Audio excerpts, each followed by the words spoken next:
ngayon, panahon na para malaman nyo kung sino ang inyong magiging final duo. Oh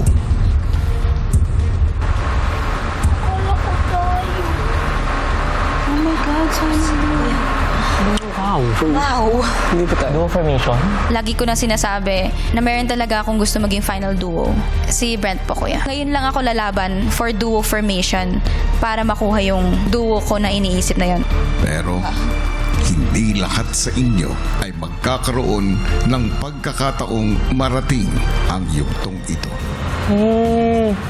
Dahil tanging mga karapat-dapat na kapuso at kapamilya lamang ang maaaring mag-angkin ng karapatang ito.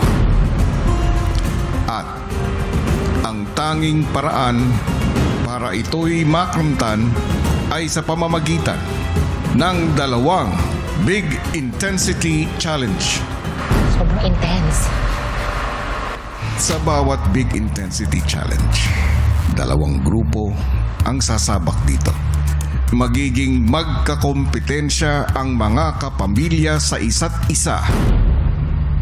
Ha, plot twist. Kala namin all throughout the whole season, kapamilya sa kapamilya, kapuso sa kapuso yung magkakakampi. Sana po walang magbago kahit na kapamilya laban sa kapamilya. At maglalaban-laban din ang mga kapuso sa isa't isa.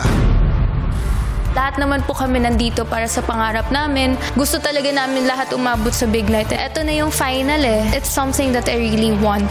At dahil dalawa ang Big Intensity Challenge, dalawang kapamilya at dalawang kapuso ang makakakuha ng final duo medals na nasa inyong harapan upang magkaroon ng karapatang pumili ng kanilang final duo pagdating ng takdang panahon. At higit sa lahat, ang maging ligtas mula sa nominasyon ngayong linggo.